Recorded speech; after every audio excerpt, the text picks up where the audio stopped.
The divorce papers hit the granite countertop with a finality that rang louder than any graduation bell.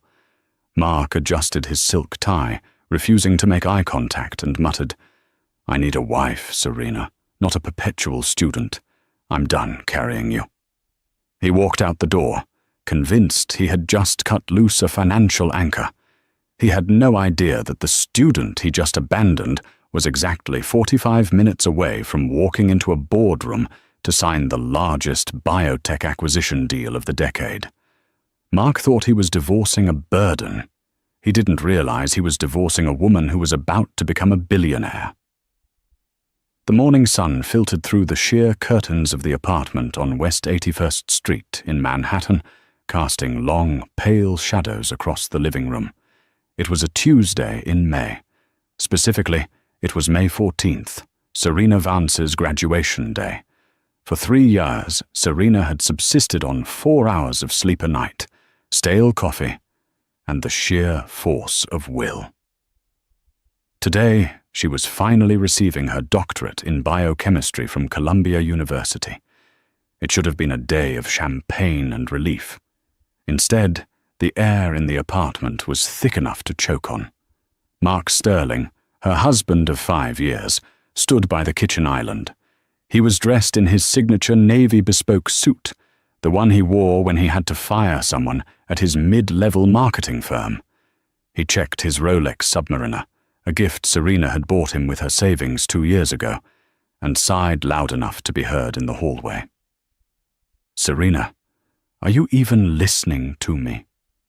Mark's voice was calm, which made it worse.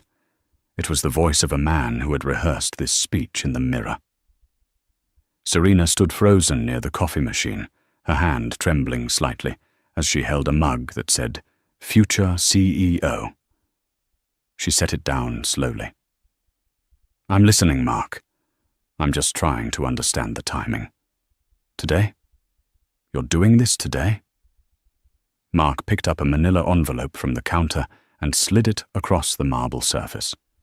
It stopped inches from her hand.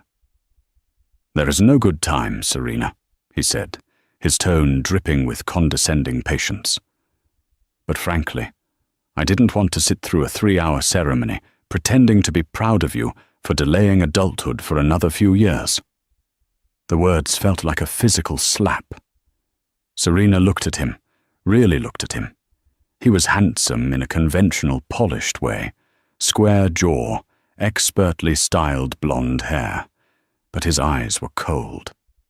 They were the eyes of a man who looked at relationships like balance sheets. "Delaying adulthood?" Serena repeated, her voice barely a whisper. "Mark, I've been working on a synthetic protein sequence that could revolutionize how we treat autoimmune diseases. This isn't a hobby. This is my life's work." Mark laughed. It was a dry, humorless sound. "It's a science project, Serena. And while you've been playing in the lab, who has been paying the mortgage?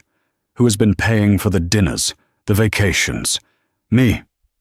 I've been carrying us. And I'm tired. I want a partner who contributes to the real world, not someone chasing academic fantasies." He walked around the island, closing the distance between them, but he didn't reach out to touch her. He smelled of sandalwood and expensive detachment. "I met someone," he added casually, as if mentioning the weather. The world seemed to tilt on its axis. "You what?" "Her name is Jessica. She's a VP at the firm. She's grounded. She makes real money. She understands the pressure I'm under. We're on the same level." He adjusted his cufflinks. "I've already moved my things to the guest room for the last week, but I'll be staying at a hotel tonight. I want you out of this apartment by the end of the month. It's in my name, after all." Serena felt a strange sensation. It wasn't just heartbreak, it was clarity. For years she had dimmed her light to make Mark feel bigger. When she won grants, she downplayed the amount. When she was published in major journals, she didn't frame the articles. She had played the role of the struggling student wife so he could feel like the provider. the big man. "You think I'm a burden," Serena stated flatly. "I think you're a sweet girl, Serena, but you're stagnant. You have zero ambition for the things that actually matter: status, wealth, stability." Mark checked his watch again. "Look, sign the papers. It's a standard separation. You keep your student debt. I keep my assets. It's fair." He tapped the envelope. "Happy graduation, Serena. Do yourself a favor. Get a job as a lab tech or a teacher. Stop dreaming." With that, Mark Sterling turned on his heel and walked out of the apartment. The door clicked shut, leaving Serena alone in the silence. She stared at the door for a full minute. Then she looked down at the envelope. She didn't cry. The tears simply wouldn't come. Instead, a vibration buzzed against her hip. She pulled her phone from her pocket. It was an encrypted message on the Signal app. The sender ID was just a single letter: J. The message read, "The board of directors at Chimera Global is assembled. The valuation stands at $800 million. We need the founder's signature at 11 a.m. Are you ready, Dr. Vance?" Serena looked at the divorce papers, then back at the phone. A slow, dangerous smile spread across her face. "Mark," she whispered to the empty room, "you have absolutely no idea what you just threw away." Serena moved with mechanical precision. She walked into the bedroom, the room she had shared with a man who thought she was worthless, and opened the back of her closet. Pushed behind a row of modest cardigans and jeans was a garment bag from Bergdorf Goodman. She unzipped it. Inside wasn't a graduation gown. It was a suit. But not just any suit. It was a custom-tailored charcoal power suit from Tom Ford, sharp enough to cut glass. Beside it sat a pair of Louboutin heels she had bought 3 months ago in secret. She shed the oversized t-shirt and sweatpants Mark was so used to seeing her in. She dressed slowly, watching herself in the full-length mirror. As the fabric contoured to her body, the struggling student vanished. In her place stood the CEO of Vance Biosynth, a ghost company that had been operating in stealth mode for 24 months. While Mark thought she was studying late at the library, Serena had been in video conferences with investors in Zurich and Tokyo. While Mark thought she was writing a thesis, she was patenting a proprietary enzyme that could break down microplastics in the human bloodstream, a discovery that every major pharmaceutical company in the world was currently fighting to acquire. She applied a layer of red lipstick, Ruby Woo by MAC, and tied her hair back into a severe, elegant bun. She grabbed her battered leather satchel, dumped the contents on the bed, and transferred her laptop and the encrypted hard drive into a sleek Hermes briefcase. She walked back to the kitchen and picked up the divorce papers. She didn't sign them. Instead, she took a sticky note and wrote 3 words: "See you in court." She stuck it to the envelope and left it right where Mark had placed it. She walked out of the apartment building and hailed a cab. "Where to, miss?" the driver asked. "Columbia University first," Serena said, checking her phone. "Then 30 Rockefeller Plaza." The ride to the university was a blur of New York traffic. Serena's phone was blowing up with notifications, but she ignored them all except for one. It was from her attorney and business partner, David Cohen. "David, I hope you're sitting down. Chimera just upped the offer. They want exclusive rights to the Asian market too. They're offering an additional $50 million in stock options. Total deal value is pushing $850. Julian Thorne is flying in personally to shake your hand." Julian Thorne. The name sent a shiver through the industry. He was the CEO of Chimera Global, a man known for eating startups for breakfast. He was ruthless, brilliant, and notoriously private. If Julian Thorne was coming, this wasn't just a deal. It was a coronation. The cab pulled up to the gates of Columbia. The campus was swarming with families, balloons, and students in Columbia blue gowns. Serena paid the driver and stepped out. She wasn't wearing a gown. She had no intention of walking across the stage today. She scanned the crowd. She needed to find her parents, who had flown in from Ohio. They were the only ones who knew the truth, or at least part of it. They knew she had done well with her research, but even they didn't know the dollar amount. Serena. She turned to see her mother, Sarah, waving frantically near the statue of Alma Mater. Her father, John, was beaming, holding a bouquet of cheap bodega flowers that meant more to Serena than anything Mark had ever bought her. "Diverse?" her mother asked, confused, looking at Serena's power suit. "Where is your cap and gown? The ceremony starts in 20 minutes." Serena hugged them both tight, inhaling the scent of her father's aftershave. "Mum, Dad, listen to me. There's been a change of plans. I'm not walking today." "What?" Her father's face fell. "But honey, we came all this way. Did something happen? Did you fail a class?" "No, Dad." Serena laughed, a genuine bubbling sound. "I didn't fail. I graduated weeks ago, technically. But something came up. Something life-changing." She pulled them into a quieter corner near the library steps. "You know that project I've been working on? The enzyme?" "The plastic thingy." Her mom nodded. "Yes. Well, a company wants to buy it. Today. Right now." "That's wonderful." Her dad patted her shoulder. "Will they pay you enough to pay off those student loans? Maybe a nice down payment on a house so you and Mark can stop renting?" Serena's expression hardened at the mention of Mark. "Mark and I are over, Dad. He asked for a divorce this morning."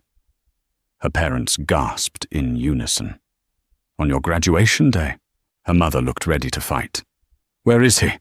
I'll hit him with my purse." "It doesn't matter," Serena said, her voice steely.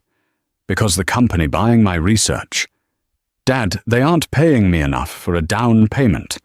They're paying me $850 million. The silence between the three of them was absolute.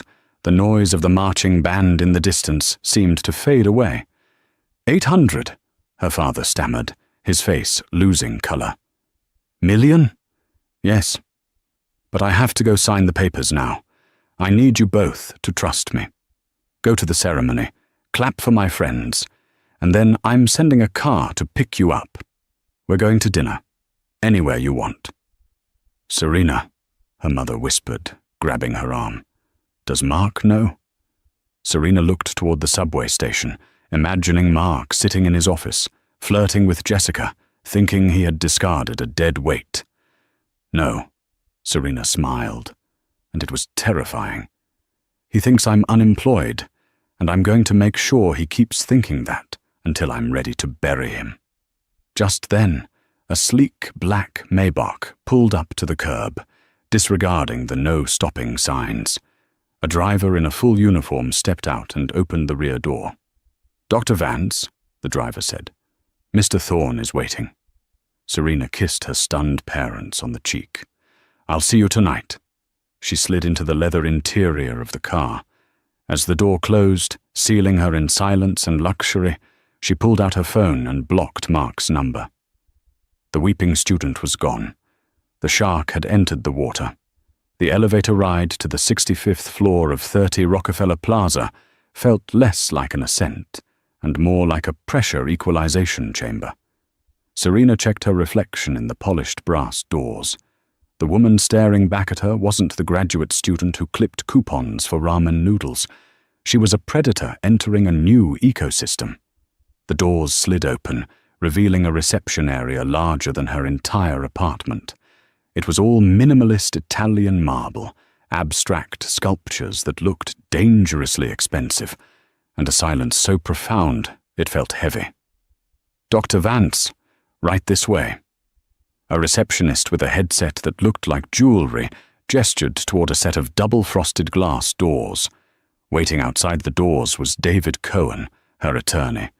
David was a pit bull in a pinstripe suit, a man who lived for high-stakes litigation, yet even he looked pale today. "You look terrified, David," Serena murmured as she approached. "I'm not terrified of the deal, Serena. I'm terrified of the man inside," David whispered rapidly. "Julian Thorne isn't just an investor. He's an apex predator. He doesn't just want the enzyme. He wants to own the mind that created it. He's going to test you. Don't flinch." "I'm done flinching for men," Serena said, her voice ice-cold. "Let's go." David pushed the doors open.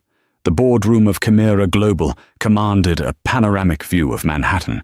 Central Park stretched out like a green rug beneath them. But no one was looking out the windows.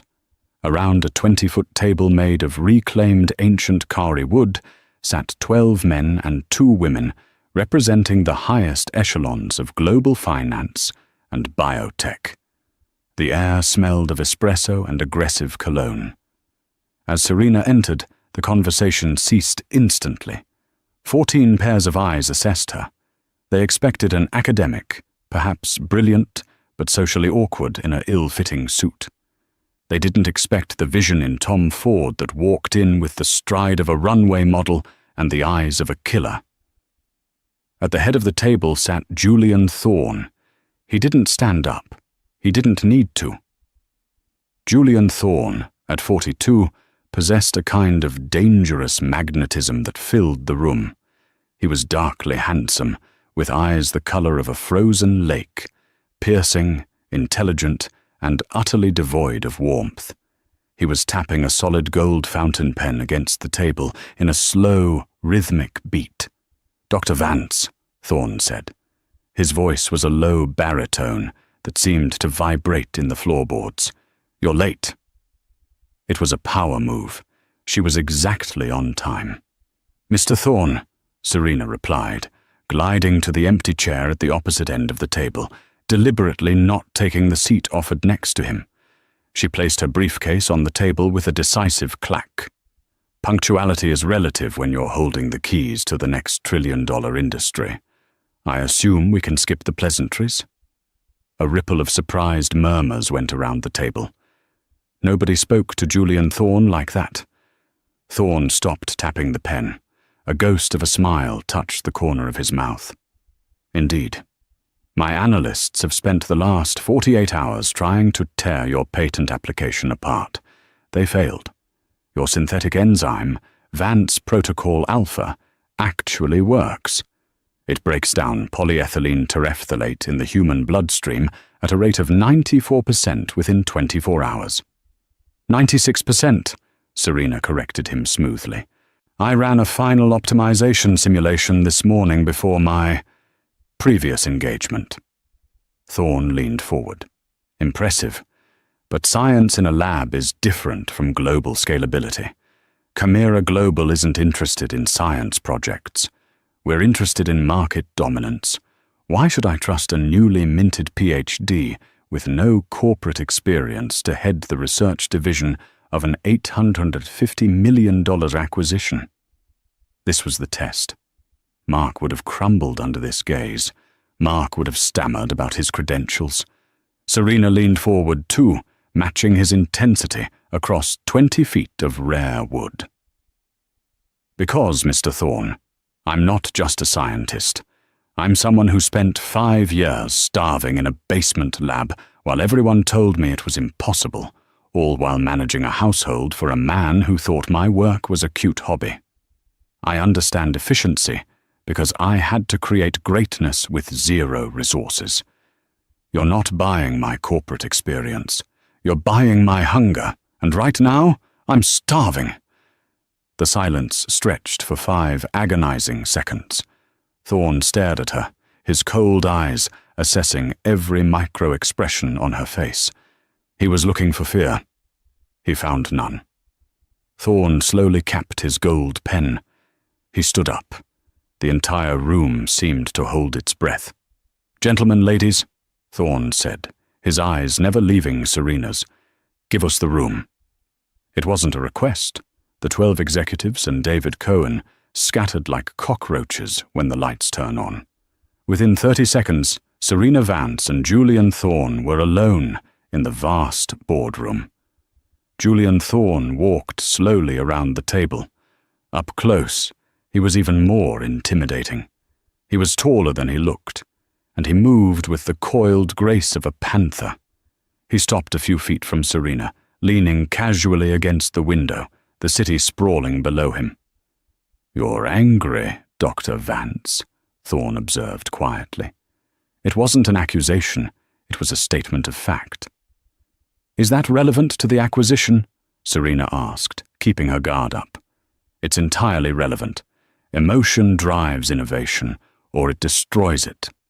I need to know which kind of anger you have. Is it the kind that burns the house down, or the kind that builds an empire out of the ashes?" Serena thought about Mark. She thought about the divorce papers sitting on their kitchen counter. She thought about Jessica's smug existence. "The second one," she replied. Thorne nodded slowly. "Good. Because I did a background check on you this morning. Standard procedure. It seems your husband, Mr. Mark Sterling, filed for divorce at Ansin AM today." Serena felt a jolt of adrenaline. "Your resources are thorough.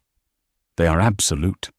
So tell me, Serena, and I'm asking this man to woman, not CEO to founder, are you signing this deal today to save the world from microplastics? Or are you signing it to become the most powerful weapon your ex-husband has ever seen?" Serena looked him dead in the eyes. There was no point in lying to a man like Julian Thorne. He saw everything anyway. "Both," she said, "but mostly the weapon part."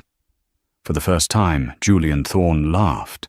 It was a dark, rich sound that surprised her. "I like you, Serena Vance. You're ruthless. I thought I was buying a brilliant scientist. It turns out I'm buying a vindictive genius. That's much more profitable." He walked back to the head of the table and pressed a button on the intercom. "Send the lawyers back in with the final draft. We're signing." 5 minutes later, the papers were spread out. The numbers were staggering.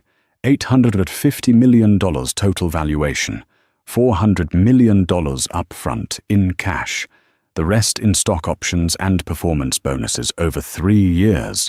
Serena would retain a 10% stake and remain as Chief Scientific Officer with a salary of $2 million a year. Her hand didn't shake as she picked up the pen.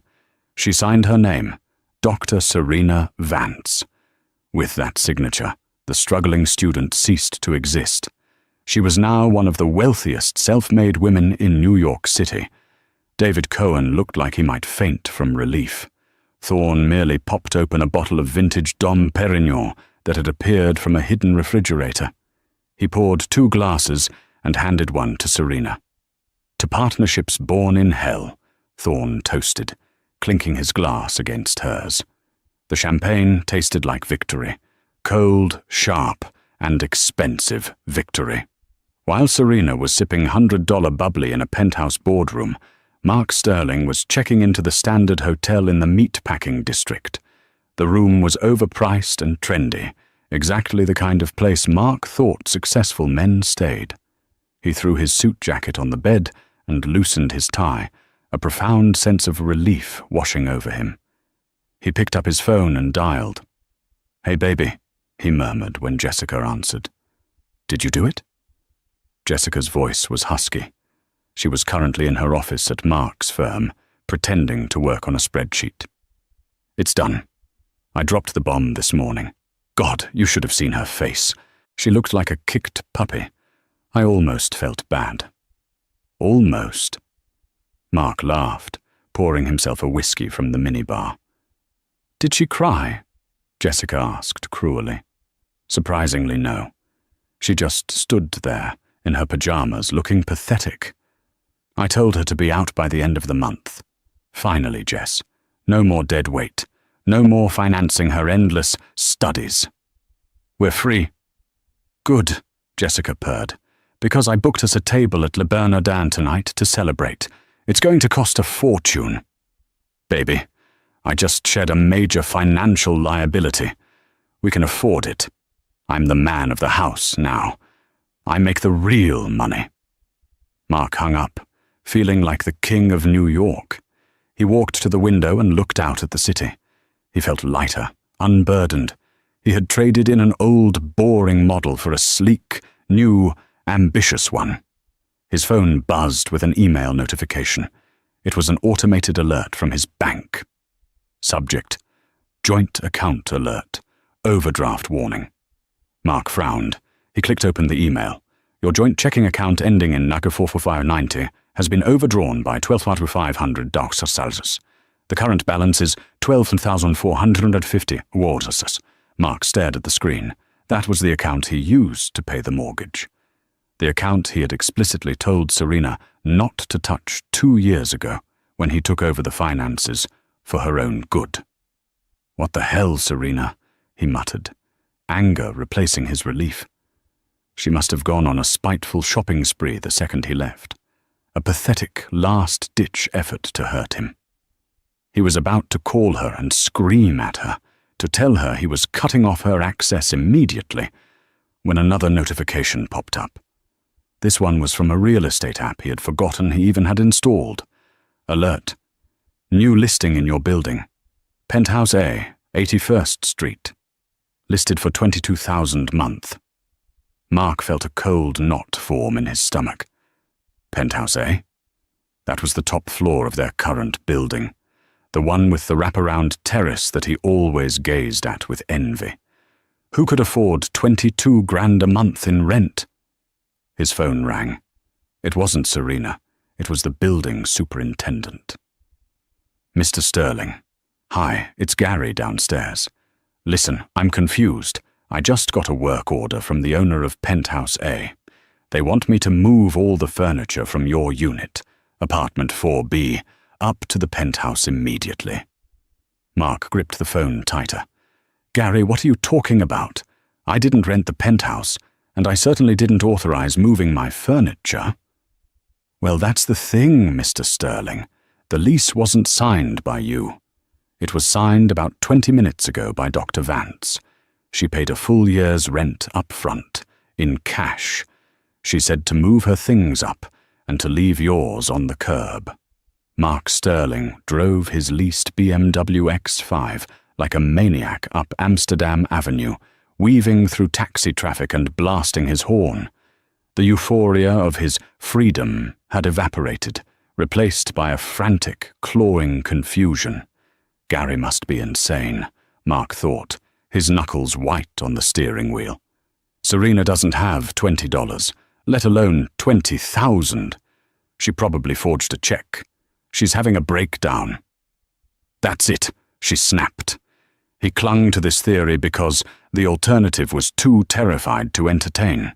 The alternative was that the universe had shifted beneath his feet without his permission.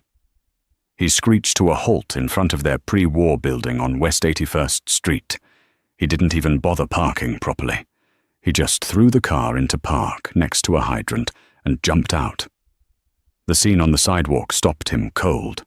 There, piled haphazardly on the dirty concrete, was his life. His Italian leather sofa sat at a jaunty angle against a lamp post.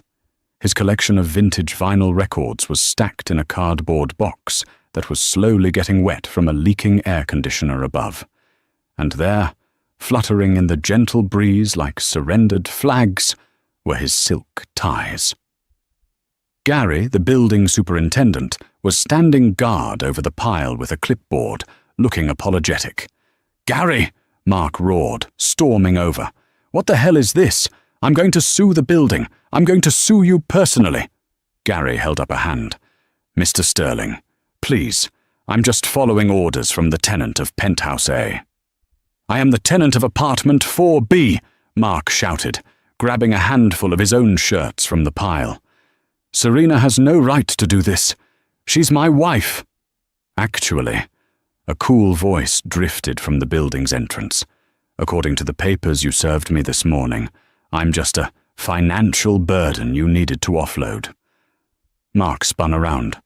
Serena stood in the glass doorway, but it wasn't the Serena he had left 5 hours ago.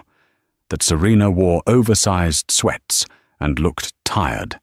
This Serena was wearing a charcoal Tom Ford suit that cost more than Mark's car. She was holding a glass of champagne, leaning against the doorframe with a casual, terrifying elegance. She looked taller, sharper. Mark stared at her, his mouth opening and closing like a fish. Serena?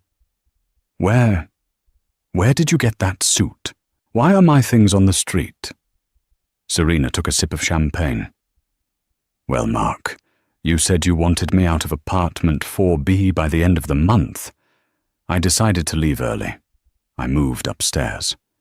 And since you said you wanted to keep your assets, and I keep my student debt, I figured you'd want your furniture. I bought new things.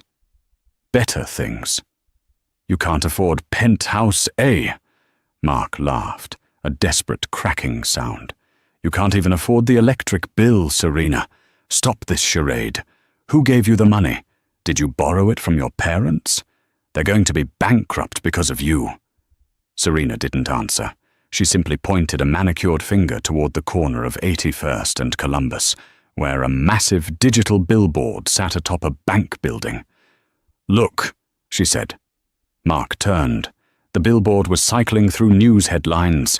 It flashed a weather update, a sports score, and then a breaking news banner from Bloomberg. Biotech history made. Chimera Global acquires stealth startup Vance Biosynth for $850 million. Mark blinked. He read it again. Vance. The screen changed to a photo. It was Serena. She was shaking hands with Julian Thorne. The caption read, Dr. Serena Vance, the new face of billion-dollar biotech. Mark felt the blood drain from his face so fast he nearly fainted. The noise of the city dropped away. All he could hear was the rushing of his own pulse. $850 million. He turned back to Serena, his eyes wide with shock and a sudden, sickening realization of what he had done. You, Mark stammered. You sold today, minutes after you left. Serena smiled. You were right, Mark. I was holding you back. If I had told you about the deal, you would have tried to manage it. You would have gotten involved. You would have tried to negotiate for me, and you would have ruined it. Your departure was the best business strategy I ever had. Mark's brain began to misfire. The shock was rapidly being replaced by a greedy, desperate logic. Wait. He stepped over his pile of clothes, approaching her with a sudden change in demeanor. He put on his salesman face, the charming smile he used to close clients. Serena, baby, he said, his voice dropping to a smooth purr. My God, I didn't know. Why didn't you tell me? This is amazing. We did it. All those late nights. I knew they would pay off. I was just pushing you this morning. Tough love, you know, to motivate you. He reached out for her hand. Let's go upstairs. Let's get this stuff off the street and celebrate. We have so much to plan. Serena didn't move away. She just looked at his outstretched hand as if it were covered in slime. Gary, she said calmly. Yes, Dr. Vance, the super replied. If this man steps 1 foot past the threshold of this building, call the police. He's trespassing. Mark froze. Serena, you can't do that. We're married. Not for long, she said. And Mark? Don't worry about the hotel tonight. I cancelled your reservation. I assumed, since you're the provider, you could find somewhere else to sleep. Maybe Jessica has a couch. With that, she turned and walked back into the lobby. The heavy glass doors swung shut, locking with a magnetic click. Mark stood on the sidewalk, surrounded by his wet vinyl records, while a group of tourists stopped to take a picture of the man who had just thrown away $1 billion. Jessica's apartment in the financial district was a luxury studio that was mostly beige and smelled of vanilla candles. Mark paced the small room, a glass of cheap scotch in his hand. He was manic, his eyes wild. 850 million. Mark emphasized each word, pacing back and forth. Jessica sat on the edge of her bed, scrolling through the news on her iPad. Her face was pale. She wasn't looking at Mark with lust anymore. She was looking at the situation with the calculating eyes of a co-conspirator. "It's all over the internet, Mark," she said, her voice tight.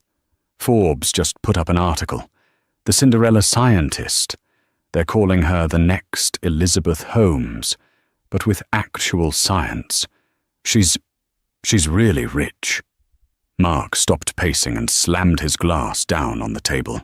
"We are really rich, Jess. Don't you get it?" "What do you mean?" "We're still married," Mark grinned, a terrifying expression of greed. "I walked out, sure. I gave her papers, sure. But she didn't sign them. We are legally married. New York is an equitable distribution state. Anything acquired during the marriage is marital property. That deal? She signed it today, while we were married. That means half of that money is mine."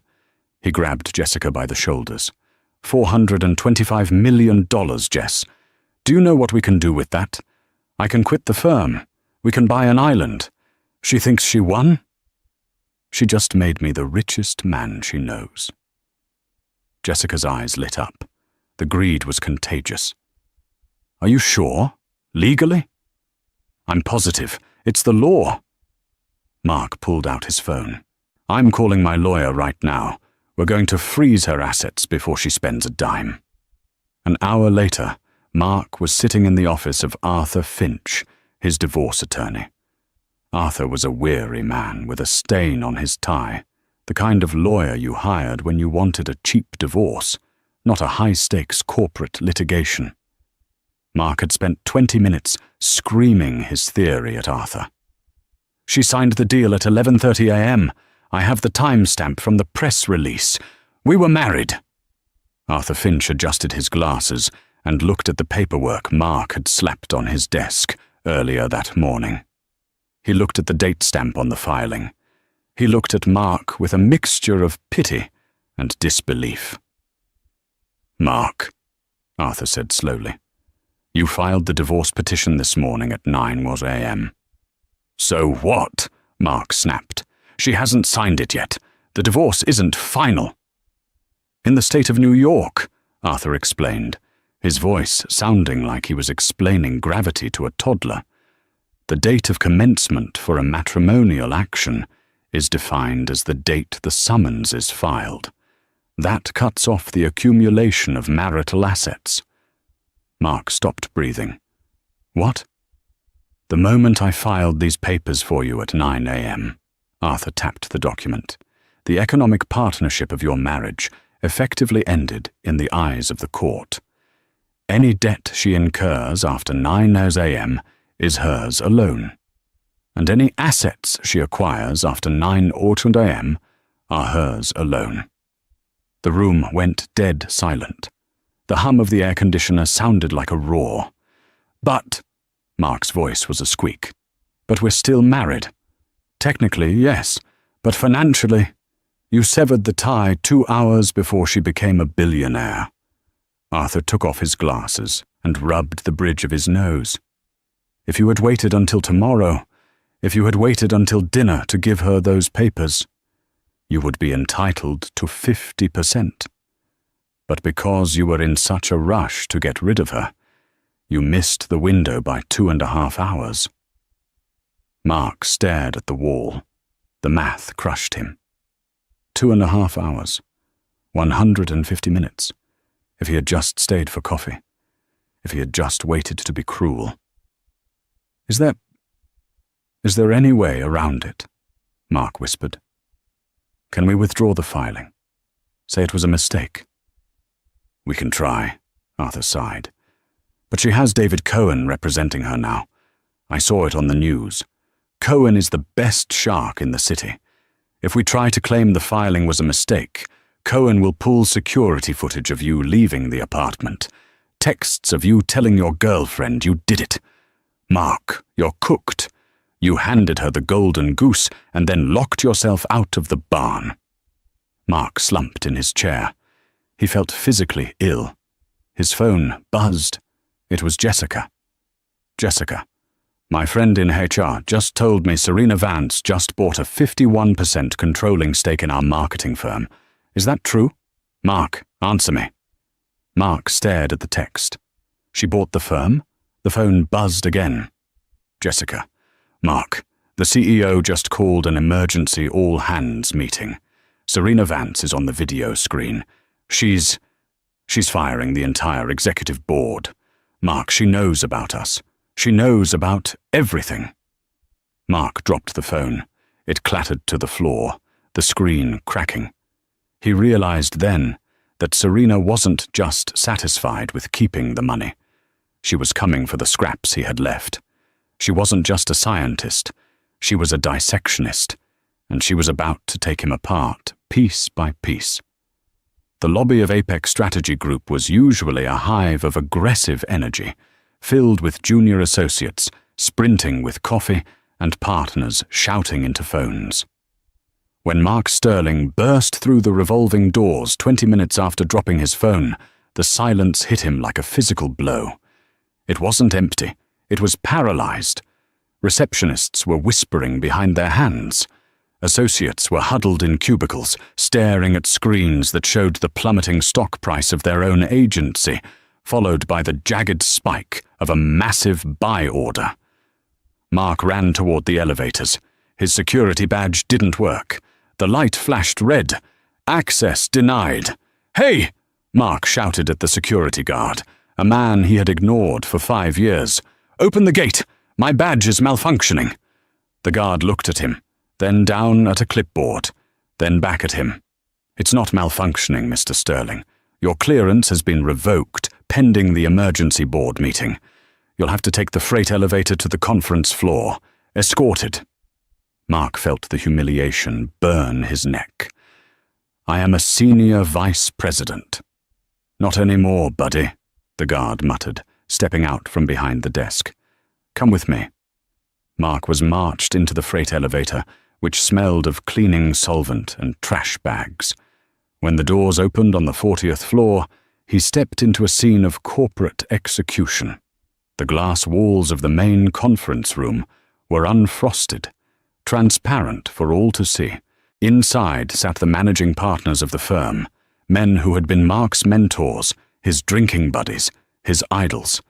They looked terrified, and at the head of the table, in the seat usually reserved for the CEO, sat Serena. She was still wearing the Tom Ford suit. Her hair was still perfect, but the laptop in front of her wasn't displaying a spreadsheet. It was displaying Mark's expense reports. Next to her sat Julian Thorne. He wasn't doing anything but drinking a sparkling water, yet his presence was a clear message. "She has the heavy artillery." "Let him in," Serena said, her voice amplified by the room's microphone system so that everyone on the floor could hear. Mark walked in. He saw Jessica sitting in the corner, mascara running down her cheeks, holding a box of tissues. She wouldn't look at him. "Mark," Serena said pleasantly, gesturing to a plastic folding chair set up in the center of the room, facing the board. "So glad you could join us. We were just discussing the efficiency of the Sterling account." Mark tried to muster his bravado. "Serena, this is insanity. You can't just buy a company because you're angry. This is a business." "Exactly," Serena nodded. "And as the new majority shareholder, having acquired 51% of the voting stock in a private off-market transaction facilitated by Mr. Thorne's holding company, I am reviewing the liabilities. And it turns out, Mark, you are a massive liability." She tapped a key on her laptop. A projection screen dropped down behind her. It showed a timeline of Mark's client dinners over the last 6 months. "You see," Serena began, pacing the room like a prosecutor, "Mark here has been billing the firm for dinners at Nobu, Cipriani, and Le Bernardin. He listed them as client acquisition meetings. but I cross-referenced the dates. She pointed to Jessica. Jessica, were any clients present at the dinner on February 14th? Valentine's Day? Jessica sobbed. No. What about the weekend trip to the Hamptons in April, billed as a strategic retreat? No, Jessica whispered. Serena turned back to the board of directors. Gentlemen, your senior VP has been embezzling company funds to finance an affair with a subordinate. In the corporate world, that's not just a firing offense. That's cause for litigation. Mark felt the room spinning. Serena, please, we can talk about this at home. I don't have a home with you, Mark. I have a penthouse. You have a hotel room you can't afford. Her eyes flashed. But I'm not firing you for the embezzlement. I can settle that by seizing your 401k and your stock options. You can't take my retirement, Mark shrieked. Read the bylaws, Mark. Gross misconduct. Forfeits all vested equity. It's standard. You signed it. Julian Thorne spoke up for the first time, his voice bored and lethal. My lawyers have already processed the clawback. You're currently worth negative $40,000. Serena walked up to Mark. She was close enough that he could smell her perfume, a scent he realized he didn't even recognize. She had changed everything about herself in 12 hours. I'm firing you, Serena said softly, because you are mediocre. I looked at your portfolio. Your ideas are derivative. Your strategies are outdated. You rode on the coattails of better men, just like you tried to ride on mine. I'm restructuring this agency. We're pivoting to biotech PR. And frankly, Mark, you're not smart enough to work for me. She turned to the security guard. Escort Mr. Sterling and Miss Jessica out of the building. If they try to take so much as a stapler, arrest them. Serena! Mark fell to his knees. It was a pathetic, instinctive drop. Serena, don't do this. I'm your husband. I love you. It was a mistake. I was scared of your success, that's all. I was insecure. We can fix this, with your money and my connections. Serena looked down at him. There was no hate in her eyes anymore, just a profound, empty pity. You don't have connections, Mark, she said. You have acquaintances who tolerated you because you had an expense account. Those are gone now. She turned her back on him. Get him out of my sight.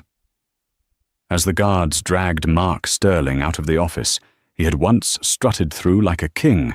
He saw the employees, the receptionists, the interns, the assistants he had ignored or belittled. They weren't looking away. They were watching. And some of them, the brave ones, were smiling. 6 months later, the New York Public Library was illuminated in purple and gold lights. It was the night of the Chimera Global Innovation Gala, the most exclusive ticket in the city. The paparazzi line was 3 deep, cameras flashing like lightning storms as limousines deposited senators, tech moguls, and movie stars. It was raining, a cold, miserable November rain. Across the street, standing under the awning of a bodega, a man in a wet raincoat watched the procession. Mark Sterling looked 10 years older. His hair was thinning, and the blonde was fading into a dull grey. He wasn't wearing a bespoke suit. He was wearing off-the-rack slacks and a coat he had bought at a thrift store. The last 6 months had been a lesson in gravity. After the firing, the industry blacklisted him. Serena hadn't just fired him. She had made the evidence of his embezzlement public record. No reputable firm would touch him. He had lost the apartment. He had sold the BMW. Jessica had left him 3 days after the firing, calling him a loser before blocking his number and moving back to Ohio. Mark was currently working as a shift manager at a logistics warehouse in Queens. He spent his days yelling at forklift drivers and his nights eating microwave dinners in a basement studio apartment that smelled of mold. But tonight, he was here. He had read that Serena was the guest of honor. He didn't have a plan. He just had a fantasy, a delusion that if he could just see her, just talk to her, he could remind her of the good times. He could convince her that he had learned his lesson. He needed a lifeline. A roar went up from the crowd. A silver Rolls-Royce Phantom pulled up to the red carpet. The door opened and Julian Thorne stepped out, looking dapper in a velvet tuxedo. He turned and offered his hand to the passenger. Serena Vance emerged. She was breathtaking. She wore a gown that looked like it was woven from liquid silver, shimmering with every movement. She radiated power. She wasn't just wealthy, she was important. She was a titan. Mark felt a pull in his chest so strong it nearly doubled him over. That was his wife. Technically, the divorce had been finalized 2 months ago, but in his mind, she was still his. He pushed off the wall and ran across the street, dodging traffic. "Serena!" he screamed. "Serena!" The security detail was on him instantly. 2 massive men in earpieces intercepted him before he could even reach the velvet rope. "Back off, sir," one of them growled, shoving Mark back toward the gutter. "No, I know her. That's my wife. Serena!" Mark flailed, his raincoat flapping. "Serena, it's me! It's Mark!" Serena paused on the red carpet. The flashbulbs popped frantically. She turned her head, scanning the darkness beyond the lights. She saw him. She saw the wet hair, the desperate eyes, the cheap shoes. She saw the man who had told her she was a burden. Julian Thorne leaned in, whispering something in her ear. He looked ready to signal the guards to remove the nuisance. Serena raised a hand, stopping Julian. She walked over to the velvet rope, stopping just a few feet from where Mark was being held back by security. The paparazzi went wild. The billionaire and the ex-husband. It was the money shot. "Serena," Mark panted, water dripping down his nose. "Serena, look at you. You look beautiful." "Hello, Mark," she said. Her voice was calm, devoid of the emotion he desperately wanted to see. "Serena, I'm sorry," Mark rushed the words out.